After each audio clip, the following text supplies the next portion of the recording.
तो स्वागत है एक बार फिर से आपका अपना YouTube channel platform FMSC group discussion में।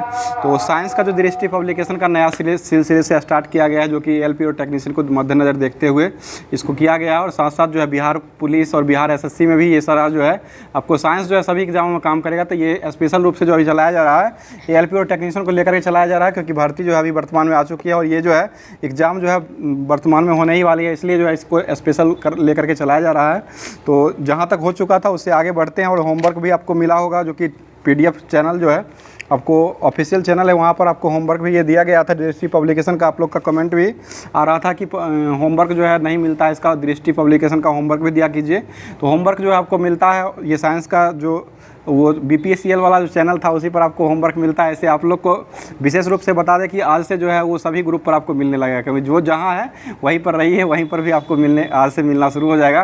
क्योंकि जो है बहुत सारे लोगों का कमेंट आ रहा था कि ये यहाँ पर हमको नहीं मिल रहा है, यहाँ पर हमको नहीं मिल रहा है। तो इसलिए अब जो है दोनों पीडीएफ जो है आपको समय अनुसार मिल जाएगा और 100 समय आप उसमें लिखा रहेगा, अपने आप पढ़ करके आप लोग उसको आइएगा। तो स्टार्ट करते हैं आज का जो जितना पहले हो चुका था उससे आगे बढ़ाते हैं।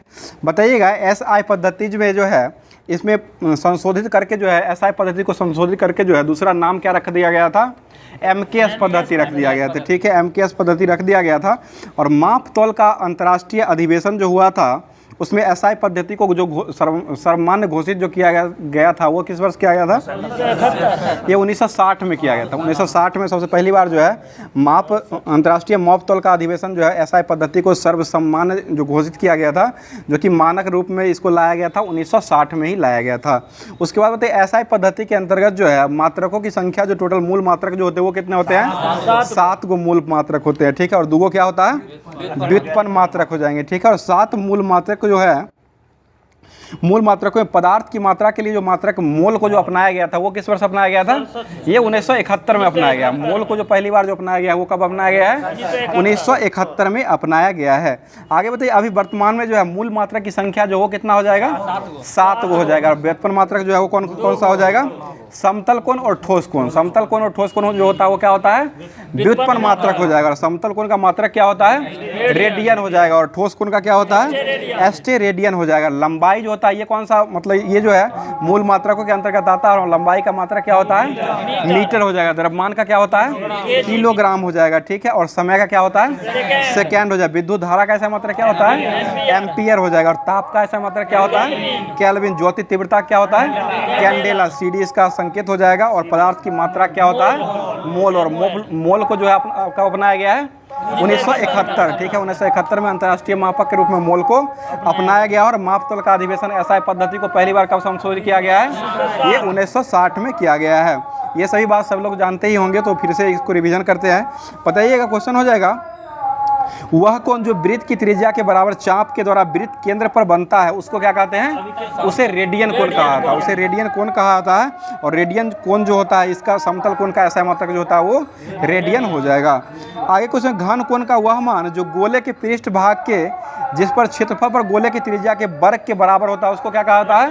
एस्टेरेडियन। ठीक है, एस्टेरेडियन। और एस्टेरेडियन किसका मान होता है? ठोस कोण का होता है। ठोस कोण का ऐसा मात्रक जो होता है वो एस्टेरेडियन होता है।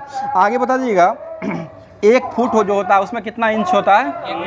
12 इंच हो जाए। 1 फुट जो होता है उसमें 12 इंच या 30.48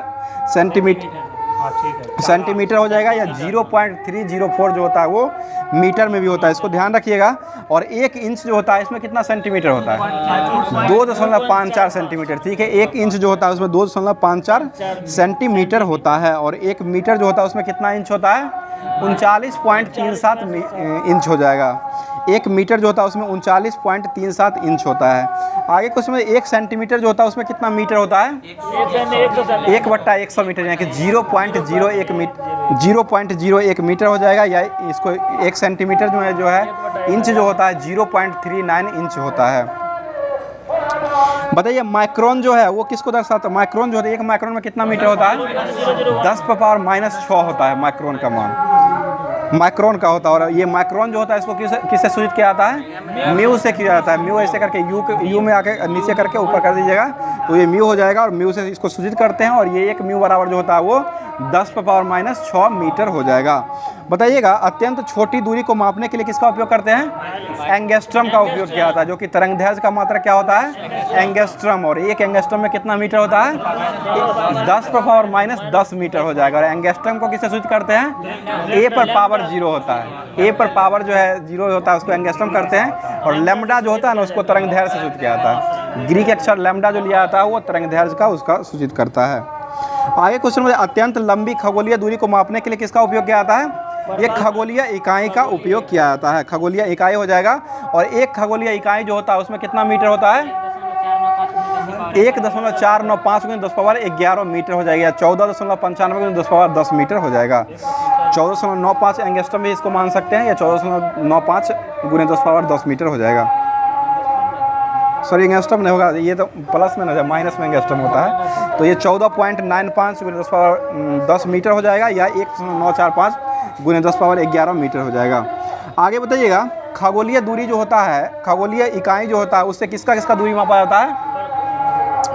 उससे जो है खगोलीय दूरी जो होता है, इससे खगोलीय इकाई जो होता है इसके लिए जो है पृथ्वी के केंद्र और सूर्य के केंद्र की औसत दूरी जो होता है इसको ज्ञात किया जाता है, जो कि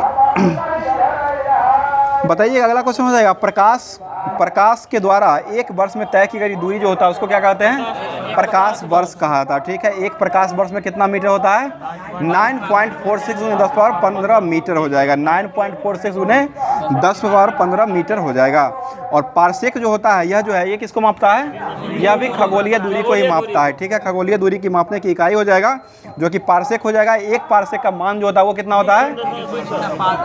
एक पारसेक का मान जो होता है 3 × 10⁻16 मीटर हो जाएगा। यही इसको एक पारसेक में जो है 3.26 प्रकाश वर्ष होता है। इसको ध्यान रखिएगा, एक पारसेक में जो है 3.26 प्रकाश वर्ष होता है।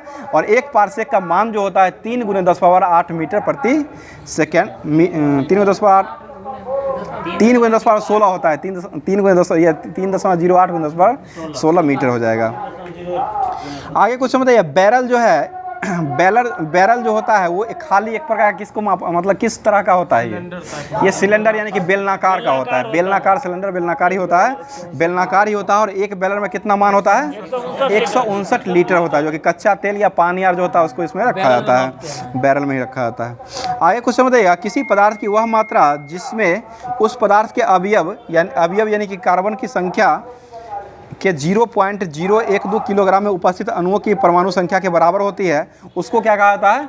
उसे मोल कहा जाता है, उसे मोल कहा जाता है। अगला क्वेश्चन बताइए अवोगाद्रो संख्या का मान जो होता है वो कितना होता है? ठीक है, 6.022 × 10⁻23 हो जाएगा, जो कि अवोगाद्रो संख्या का ये मान हो जाएगा। अगला क्वेश्चन बताइएगा वायुमंडल के 6.022 या 23 भी देता है, 6.023 × 10⁻23 हो जाएगा। ऐसे ज़्यादा दो देता है, यहाँ पर 2-3 दे दिया है, किताब में 3 देता है। हाँ वो भी ले सकते हैं। अगला क्वेश्चन मतलब वायुमंडल के ऊर्ध्वाधर स्तंभ के उपस्थिति किसी गैस की मात्रा मापने की इकाई जो होता है उसको क्या कहा जाता है? डॉब्सन। उसे डॉब्सन कहा जाता है। और वायुमंडल में ओजोन की मात्रा को डॉब्सन में व्यक्त करते हैं।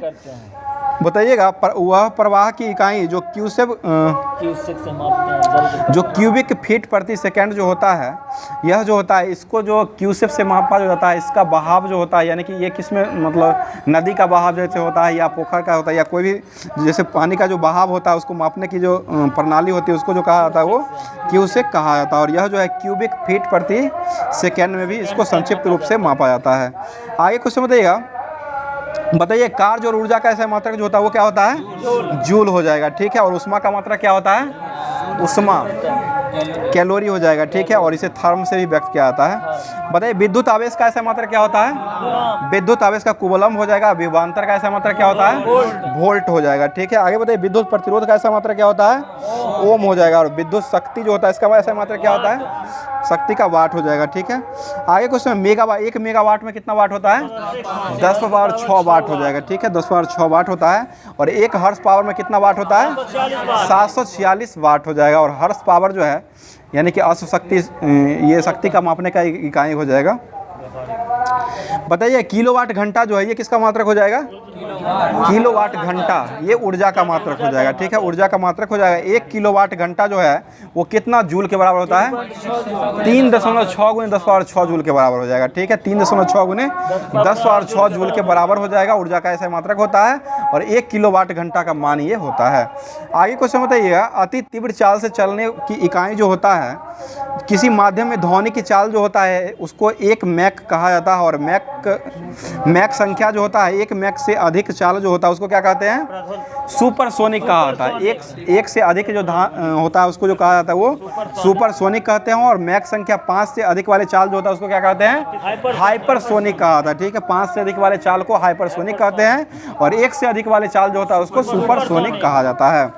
आगे क्वेश्चन बताइएगा, और हाइपरसोनिक जो होता है ये चाल जो होता है तीव्रगामी वायुयान यानी कि लड़ाकू विमान और गति जो होता है इसी को, यही सब को व्यक्त करने के लिए इसका उपयोग किया जाता है। भाई सोनार का फुल फॉर्म क्या होता है? Sound navigation and ranging. ठीक है, साउंड नेविगेशन एंड रेंजिंग हो जाएगा। और यह सोनार से जो है किस प्रकार के तरंगों का उत्पन्न किया जाता है? पराश्रव्य तरंग का उत्पन्न किया जाता है, जो कि पराश्रव्य तरंगों के उपयोग से समुद्र के भीतर जो है किसी वस्तु की स्थिति का पता जो है ये सोनार के द्वारा ही लगाया जाता है। यानी कि पनडुब्बी की सहायता यानी नौवहन का उपयोग करके इसका उपयोग किया जाता है। बताइए, समुद्री जहाज की गति जो मापने की इकाई होती है उसको क्या कहा जाता है? नॉटिकल, यानी कि नॉट में इसको मापा जाता है। आगे क्वेश्चन बताइए, रडार जो होता है इसका फुल फॉर्म क्या होता है?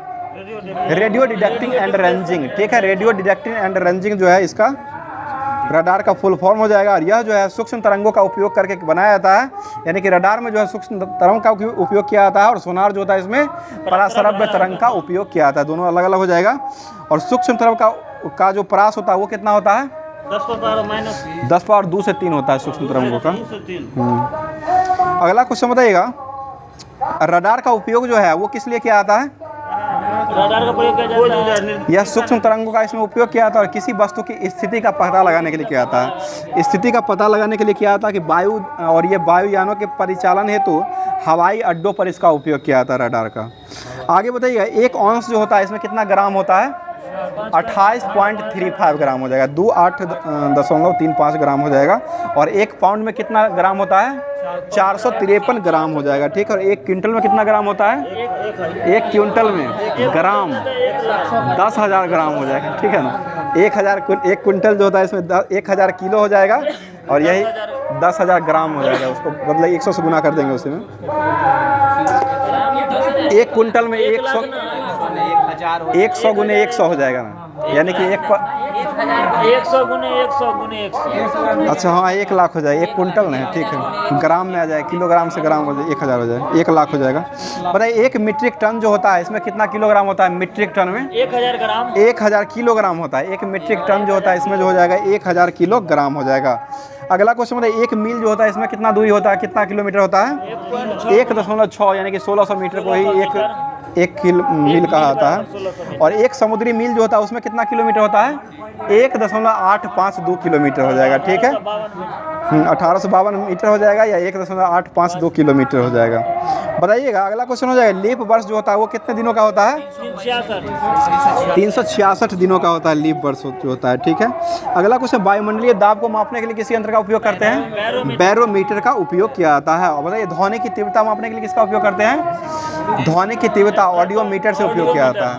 और वाहन द्वारा तय की गई दूरी को किससे मापते हैं? ऑडोमीटर से मापते हैं। और ऊंचाई मापने के लिए किसका उपयोग करते हैं? अल्टीमीटर का उपयोग किया जाता है। ठीक है, और पौधों की वृद्धि मापने के लिए ऑक्सीजनोमीटर का उपयोग किया जाता है। ऑक्सीजनोमीटर हो जाएगा, ऑक्सीजनोमीटर हो जाएगा। बताइए, पदार्थ के प्रकाश की तीव्रता मापने के लिए किसका उपयोग करते हैं? लेक्सिकोमीटर का उपयोग किया जाता है। बताइए, दूध का शुद्धता जो वो किससे मापते हैं? लैक्टोमीटर। हवा की आर्द्रता किससे मापते हैं? हाइग्रोमीटर हो जाएगा। घनत्व किससे मापते हैं? हाइड्रो। घनत्व हो जाएगा तो हाइड्रो हो जाएगा। हाइग्रो से आर्द्रता को मापते हैं। गैसों का दाब किससे मापते हैं? मैनोमीटर से हो जाएगा। विद्युत धारा मापने के लिए किसका उपयोग करते हैं? आममीटर का उपयोग करते हैं। और वायु की गति मापने के लिए किसका उपयोग करते हैं? एनीमोमीटर का उपयोग किया जाता है।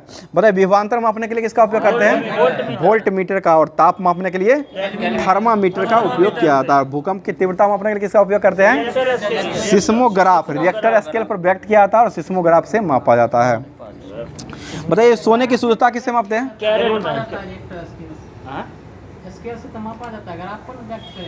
व्यक्त करने की ग्राफ पर ग्राफ पर व्यक्त किया जाता है, मापा जाता है ये रिएक्टर। ठीक है, बताइए भूकंप की तीव्रता जो है वो उसको किससे मापते हैं? सिस्मोग्राफ से मापा जाता है। ठीक है, सिस्मोग्राफ हो जाएगा। आगे बताइए हृदय की गति सुनने के लिए किसका उपयोग करते हैं? स्टेथोस्कोप, यानी कि आला होता है, स्टेथोस्कोप का उपयोग करते हैं और लेनेक ने इसका खोज किया था। आगे बताइएगा समुद्र की गहराई मापने के लिए किसका उपयोग करते हैं? फेदोमीटर का उपयोग करते हैं। और ध्वनि की तीव्रता मापने का यंत्र कौन हो जाएगा? फोनोमीटर हो जाएगा। ध्वनि की तीव्रता का ऐसा मात्रक होता है वो हो जाएगा डेसिबल हो जाएगा। बताइएगा हृदय की गति मापने के लिए किसका उपयोग करते हैं? कार्डियोग्राम हो जाएगा। ग्राम हो जाएगा, कार्डियोग्राम का उपयोग करते हैं। और झूठ का पता लगाने वाला यंत्र कौन हो जाएगा? पॉलीग्राफ हो जाएगा। ठीक है, और तापमान में परिवर्तन की माप को और उष्मीय तथा विद्युत चुंबकीय विकिरण का मापने के लिए किसका उपयोग करते हैं? बोलोमीटर का उपयोग किया जाता है। तो अब जो है ये फिजिक्स समाप्त कर दिया गया जो होमवर्क में दिया गया था। अब जो है केमिस्ट्री का हो जाएगा जो कि होमवर्क में आपको दिया गया था, जो कि तत्व यौगिक जो चल रहा था तत्व को समाप्त कर दिया गया था। उसके बाद जो है धातु अधातु जो है वो बचा हुआ है। बताइएगा धातु जो है मुख्यतः कैसी होती है? मुख्यतः चमकीली होती है। धातु चमकीली होती है और धातु जो होता है यह ताप और विद्युत का क्या होता है? सुचालक हो जाएगा। ठीक है, और धातु को खींच करके जो नर्म योग जो तार बनाया जाता है उसको क्या कहा जाता है? तन्यता कहा जाता है। ठीक है, और जो पीट करके जो चादर बनाया जाता है उसको क्या कहते हैं? आधात वर्धनीय। ठीक है, धातु को पीट करके जो चादर बनाते हैं उसको आधात वर्धनीय कहा जाता है। और तार से जो खींच करके तार जो बनाया जाता है उसको जो कहा जाता है वो तन्यता। खींचना यानी कि तार से जो खींच करके बनाएगा तन्यता हो जाएगा, और पीट करके जो बनाया जाएगा वो चादर जो बनेगा वो आधात वर्धनीय हो जाएगा। तो सोना आघात वर्धनीय, मगर उसको खींच के तैयार किया जाता है। सोना दोनों में आता है, तन्यता भी हो जाएगा, आधात वर्धनीय दोनों है। सोना से तार भी खींचा जाता है और ये भी बनाया जाता है। और इसका उदाहरण सोना, चांदी, लोहा, तांबा, पोटासियम ये सभी हो जाएगा। ये सभी जी सर, लोहा भी। बताइएगा प्रतिध्वनि अर्थात चोट करने पर घंटी की ध्वनि जो है, घंटी में जो है क्या उत्पन्न होता है? ध्वनि उत्पन्न होता है। ठीक है, चोट जो करते हैं तो उस पर क्या उत्पन्न होता है? ध्वनि, यानी कि ध्वनि घंटा पर यानी कि घंटी जो रहता है उसको अगर डुलाते हैं हिलाते हैं तो उसमें क्या उत्पन्न होता है? ध्वनि उत्पन्न होता है। या चोट जो करते हैं लोहार से या किसी चोट करते हैं उस पर भी जो ध्वनि उत्पन्न होती है। अगला क्वेश्चन बताइएगा, आधातु जो होता है इसका रंग जो होता है वो किस आकार का होता है? मतलब कैसा रंग होता है इसका?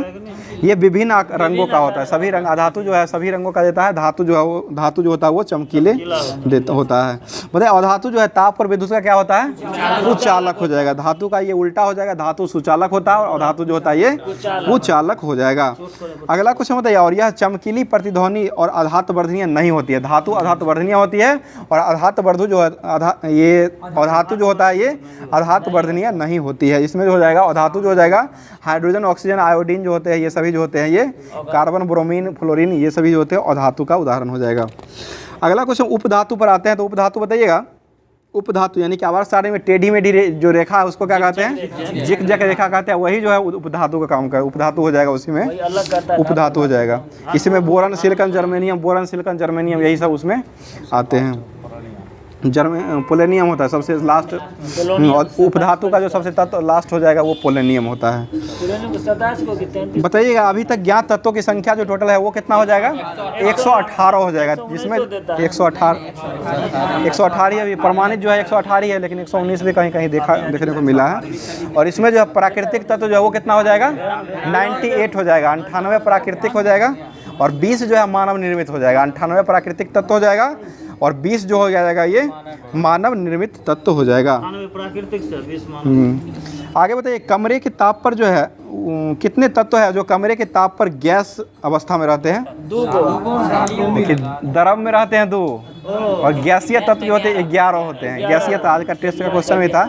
गैसीय तत्व जो होते हैं 11 हो जाएंगे और द्रव में जो रहता है वो 2 तत्व जो रहते हैं वो द्रव में रहते हैं। वो पारा हो जाएगा और ब्रोमीन हो जाएगा, यही दोनों तत्व। और धातु में बताइएगा वह पदार्थ जो 2 या 2 से अधिक तत्वों के नियत अनुपात में रासायनिक तौर पर संयोजन होने से बनाते हैं उसको क्या कहते हैं? यौगिक हो जाएगा। ठीक है, यौगिक उसे कहा जाता है। और पानी, हाइड्रोजन, ऑक्सीजन तत्व जो होता है ये सभी को जो है नियत अनुपात में मिला करके बनाया जाता है। इसलिए जो है नियत अनुपात में अगर मिलाते हैं तो ये यौगिक हो जाएगा और अनियत अनुपात में मिलाते हैं तो वो तत्व हो जाता है। ये मिश्रण। ठीक है, और नियमित हो जाएंगे तो मिश्रण हो जाएंगे और नियत ताप पर जो मिलाया पाया जाता है उसको जो कहा जाता है वो यौगिक कहा जाता है। बताइए जिन यौगिकों का मुख्य घटक कार्बन होता है उसको क्या, कौन सा यौगिक कहते हैं? कार्बनिक यौगिक कहा जाता है। जिसमें कार्बन नहीं होता उसको क्या कहते हैं? अकार्बनिक यौगिक कहा जाता है। जैसे जो है कार्बोहाइड्रेट, प्रोटीन, तेल, मोम, ये सभी जो होता है कार्बनिक यौगिक हो जाएगा। और धोबन सोडा होता है, नमक होता है, और ये सभी जो होता है ये अकार्बनिक हो जाएगा।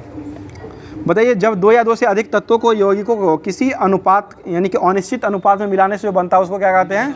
मिश्रण कहा जाता है। ठीक है, एलाई यानी कि मिश्रण कहा जाता है। जैसे जल में चीनी का विलयन हो जाएगा, या चीनी में नमक का मिश्रण हो जाएगा, ये सभी जो हो जाएगा मिश्रण का मिश्रण हो जाएगा। और मिश्रण जो होते हैं वो कितने प्रकार के होते हैं? 2 प्रकार के हो जाएंगे, समांगी मिश्रण और विसमांगी मिश्रण हो जाएगा।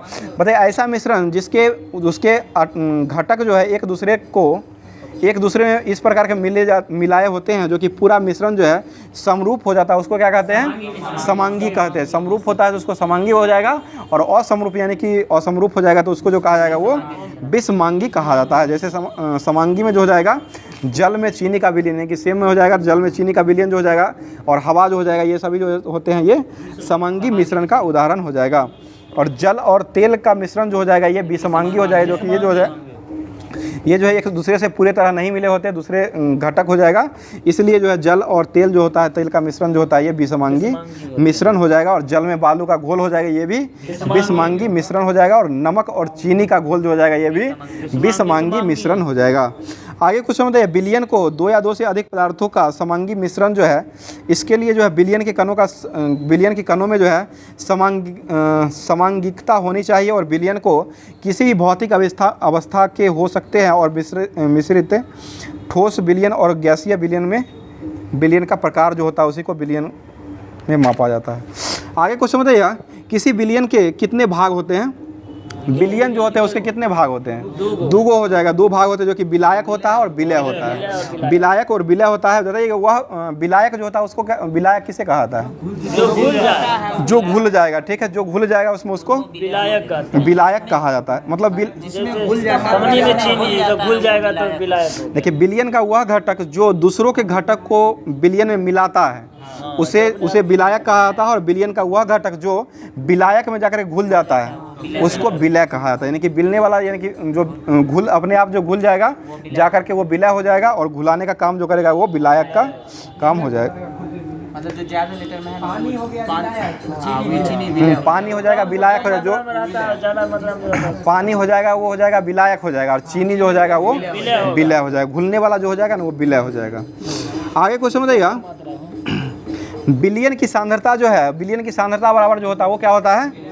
विलय की मात्रा बटे विलयन की मात्रा हो जाएगा। ठीक है, विलयन की सांद्रता जो हो जाएगा वो विलय की मात्रा बटे विलयन की मात्रा हो जाएगा। गुने 100 कब लगता है? जब परसेंटेज में व्यक्त होता है। परसेंटेज निकालते हैं तब 100 लगाते हैं।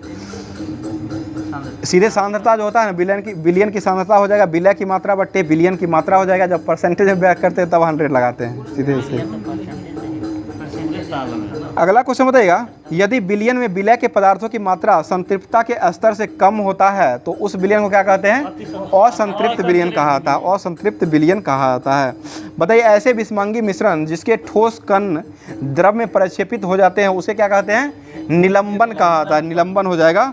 और निलंबन में विलय पदार्थ के कण जो है घुले हुए नहीं होते हैं, जबकि जो है यह जो है निलंबित रहते हैं। और इसका जो है पानी में मिट्टी का मिश्रण का उदाहरण जो हो जाएगा ये निलंबन का उदाहरण हो जाएगा।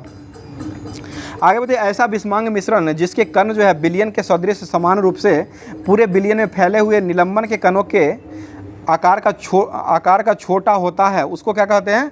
उसे कोलाइडी कहा जाता है। और दूध जो है इस प्रकार का कौन सा विलयन हो जाएगा? ये कोलाइडी विलयन जो है दूध का ये उदाहरण हो जाएगा। पायस भी होता है, कोलाइडी भी होता है।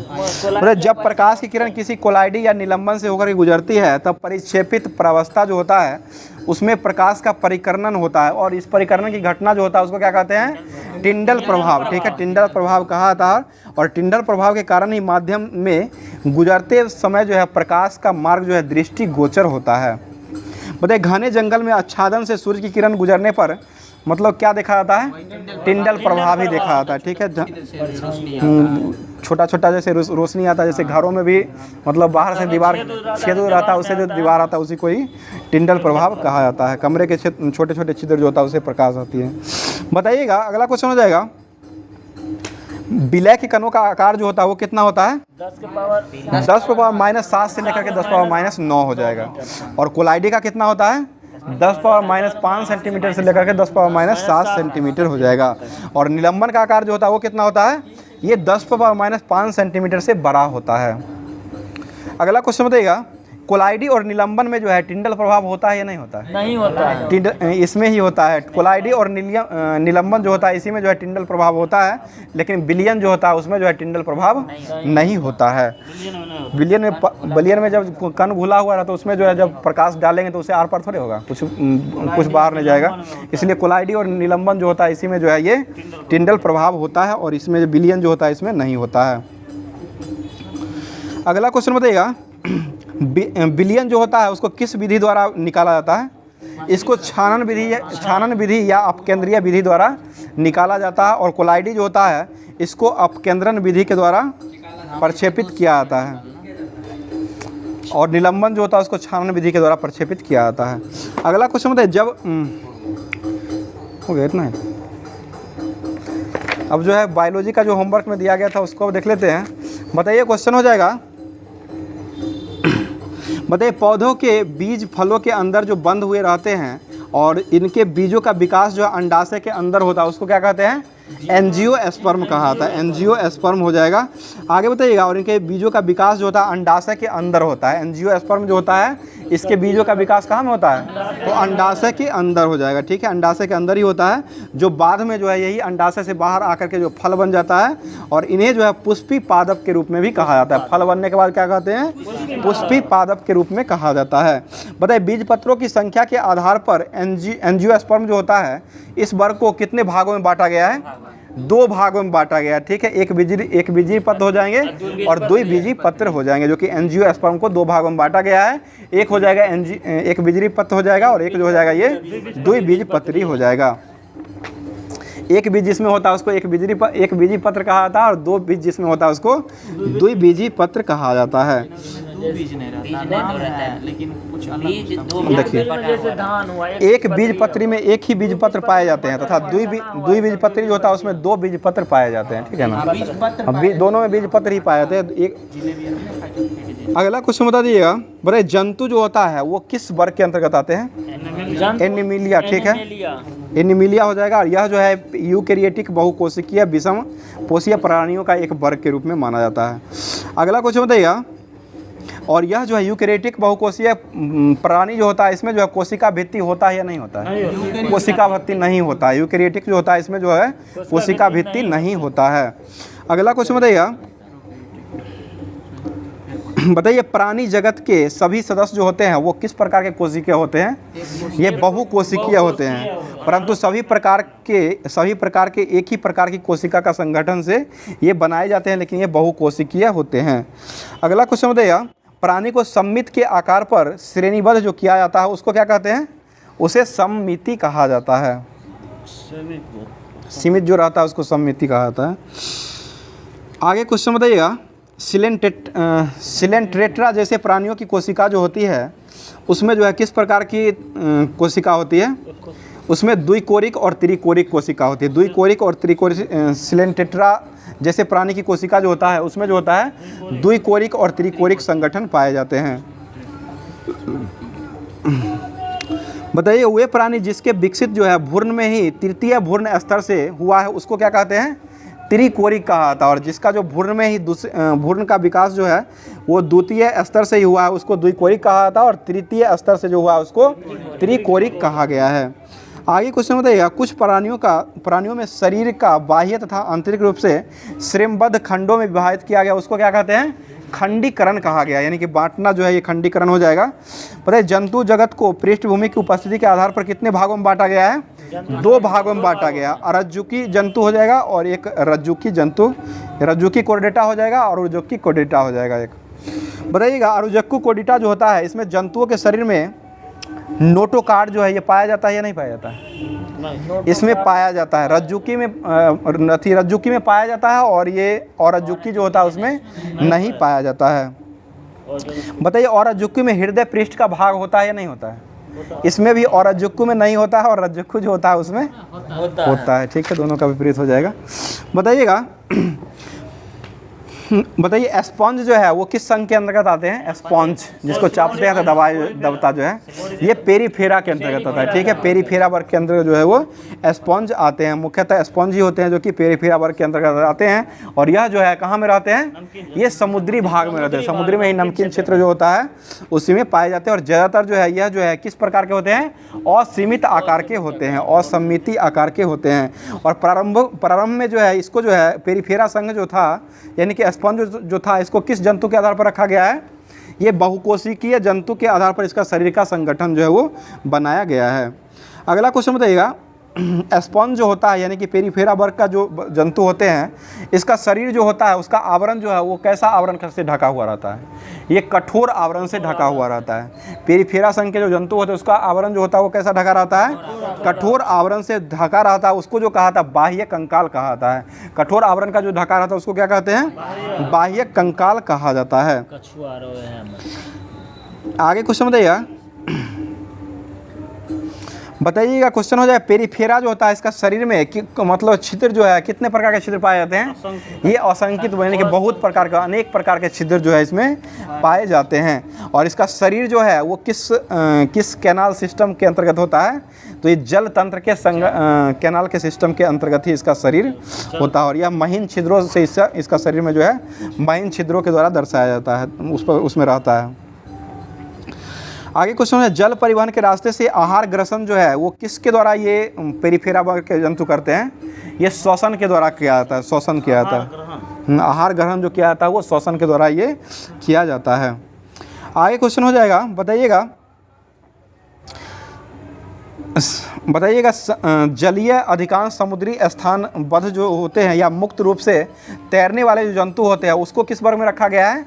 उसको सेलेंटेट्रा या निडेरिया में रखा गया। सेलेंटेट्रा या निडेरिया वर्ग में इसको रखा गया। जो कि तैरने वाले जो जंतु होते हैं उसको कहाँ रखते हैं? सेलेंटेट्रा या निडेरिया वर्ग में रखा गया है।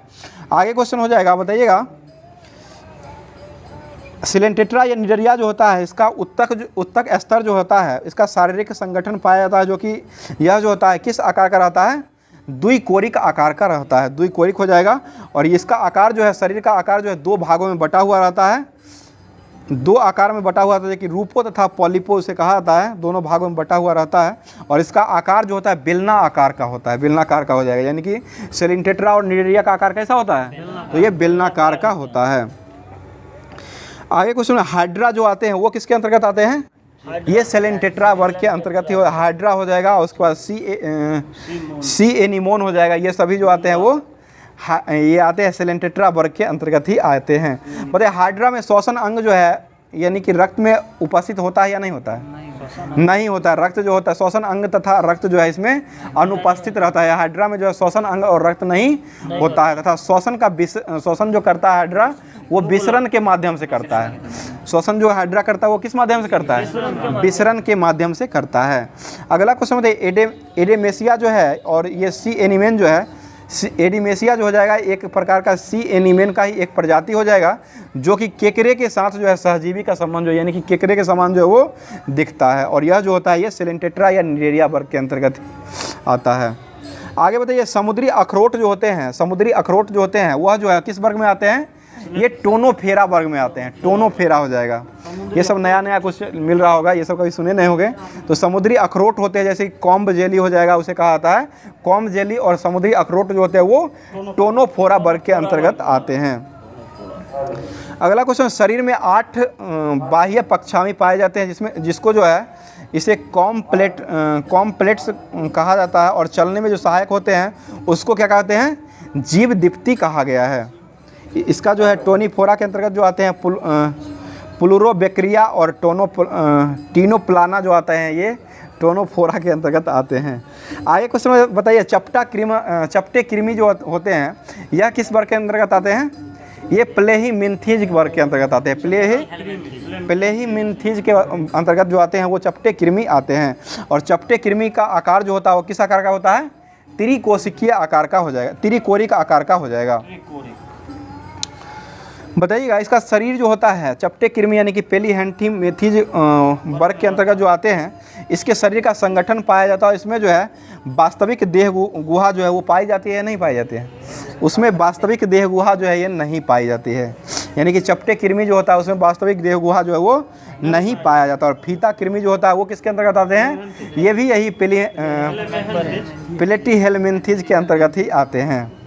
अगला क्वेश्चन, प्लेटीहेलिथमीज जो होते हैं, इस समूह के अधिकांश प्राणी जो है मनुष्य तथा अन्य प्राणियों के अंतः परजीवी के रूप में बनाए जाते हैं और अंकुश जो होता है इसका चूसक के रूप में पाया जाता है। अगला क्वेश्चन बताइएगा, टीनिया सेलेनेमा फीता कृमि होता है और फेरेसोलिया जो होता है लीवर फ्यूकेल होता है। ये सभी जो आते हैं प्लेटीहेलमिन्थीज वर्ग के अंतर्गत ही आते हैं। आगे क्वेश्चन बताइएगा, गोल कृमि जो होते हैं वो किस वर्ग के अंतर्गत आते हैं? ये निमोडेटा एस्केलेमेंथीज के अंतर्गत आते हैं। ये गोल कृमि जो हो जाएगा वो निमोडेटा एस्केलेमेंथीज के अंतर्गत आते हैं। आगे क्वेश्चन हो जाएगा, और यह जो है गोल कृमि जो होते हैं यह मुक्त जीवी जलीय तथा स्थलीय अथवा पौधों तथा प्राणियों के परजीवी के रूप में ये पाए जाते हैं। और इसमें जो है द्विपार्श्व सममिति और त्रि आकाराकी का आकार होता है। बताइएगा, अगला क्वेश्चन हो जाएगा, बताइए जलीय समुद्री और ताजे जल जो होते हैं, यानी कि जलीय समुद्री और ताजे जल और स्थलीय स्वतंत्र जीव जो होते हैं जो कभी परजीवी कहलाते हैं, और यह सभी जो आते हैं वो किस वर्ग के अंतर्गत आते हैं? एनिलिडा वर्ग के अंतर्गत आते हैं। एनिलिडा हो जाएंगे। और एनिलिडा वर्ग का शरीर का जो स्पष्ट खंडित जो होता है वो कैसे बांटा गया है? इसका खंड अथवा विखंड में बांटा गया है। खंड अथवा विखंडों में इसको बांटा गया है। बताइए केचुआ और जोक जो है वो किस के अंतर्गत आते हैं? ये एनिलिडा संघ के अंतर्गत आते हैं। और यह जो होता है नोरिस में नर और मादा को अलग अलग होते हैं। इसी को जो है केचुआ तथा जोक के द्वारा ये पृथक जो है वो नहीं किया जाता है। यानी कि नेरिस और नर जो मादा अलग अलग होते हैं इसको जो है मादा में पृथक नहीं करता। ये केचुआ और जोक जो होता है ये मादा में जो है ये इसको पृथक नहीं करता। और केचुआ और जोक जो आता है वो एनिलिडा संघ का अंतर्गत आते हैं। बताइए प्राणी जगत का सबसे बड़ा संघ जो है ये कौन होता है? ऑर्थोपोडा हो जाएगा। ठीक है। और यह जो है पृथ्वी पर लगभग कितना भाग में ये पाया जाता है? ऑर्थोपोडा 2/3 भाग में पाया जाता है। ठीक है। ऑर्थोपोडा जो जंतु का सबसे बड़ा संघ होता है और यह जो है पृथ्वी पर जो है कितना भाग में पाया जाता है? 2/3 भागों में पाया जाता है। बताइए इसमें जो है इसमें त्रिकोरिकी और प्रागुही देहा इसमें भी होता है। और इसमें जो है मतलब ऑर्थोपोडा जो होता है इसमें कौन सा संचरण होता है? ये खुला परिसंचरण होता है। ठीक है। खुला परिसंचरण हो जाएगा इसमें। बताइएगा रक्त में ऑर्थोपोडा के जंतु जो होते हैं इसका रक्त जो होता है वो किस प्रकार का होता है? रंगहीन होता है। ठीक है। रक्त जो होता है इसका रंगहीन हो जाएगा। और रक्त में हीमोग्लोबिन जो है इसमें अनुपस्थित रहता है। हीमोग्लोबिन नहीं रहता, इसी कारण जो है इसका रंग जो होता है ये रंगहीन हो जाएगा। और ये अनुपस्थित नहीं रहने का कारण जो हो जाएगा हीमोलिम्फ हो जाएगा। ये हीमोलिम्फ मतलब उसका रक्त जो है वो रंगहीन नहीं, हीमोग्लोबिन नहीं रहने की उपस्थिति नहीं होने के कारण जो है इसको हीमोलिम्फ कहा जाता है। बताइए ऑर्थोपोडा जो है इसका शरीर का बाह्य कंकाल जो है वो किससे निर्मित होता है? ये काइटिन का बना होता है। काइटिन से निर्मित होता है। बताइए बाहरी कंकाल होता है। बताइएगा शरीर सिरे वक्ष तथा उदर में विभाजित होते हैं, इसे क्या कहते हैं? संयुक्त संधि पाद इसे कहा जाता है। और यह जो होता है झींगा जो होता है, झींगा में कितने जोड़े पाद होते हैं? 19 जोड़ी पाद होते हैं झींगा में। 19 जोड़ी पाद। बताइए अगला क्वेश्चन हो जाएगा, सिल्क बुनने वाला अंग जो है वो किसे कहा जाता है? सिल्क बुनने वाला नहीं, मकड़ी कहा जाता है। ठीक है। मकड़ी जो होता है उसको सिल्क बुनने वाला अंग कहा जाता है। और यह जो है मकड़ी जो है स्पिन रेडर्स की मदद से जो ये जाल बनाती है और इसी को जो है सिल्क बुनने वाला अंग भी कहा जाता है।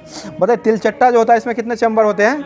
13 चैम्बर। और यह जो है किसके अंतर्गत आते हैं? ऑर्थोपोडा समूह के अंतर्गत ही आते हैं। आगे क्वेश्चन, तिलचट्टा जो है यह जो है किस साउंड के द्वारा ये प्राप्त किया जाता है? ये अल्ट्रासोनिक साउंड से तिलचट्टा को प्राप्त किया जाता है। यानी कि इसी के द्वारा इसका 13 चैम्बर होता है तिलचट्टा का। और यह जो है सेंसरी हेयर के द्वारा जो है यानी कि अल्ट्रासाउंडिक साउंड के द्वारा ये प्राप्त किया जाता है। बताइए सिल्वर फिश और रजत मीनाक्ष जो है एक प्रकार का कौन सा कीट हो जाएगा? ये पंख विहीन कीट हो जाएगा। बताइए जोक, मच्छर, खटमल ये सब जो है ये किसके अंतर्गत आते हैं? ये सभी आर्थ्रोपोडा के अंतर्गत ही आते हैं।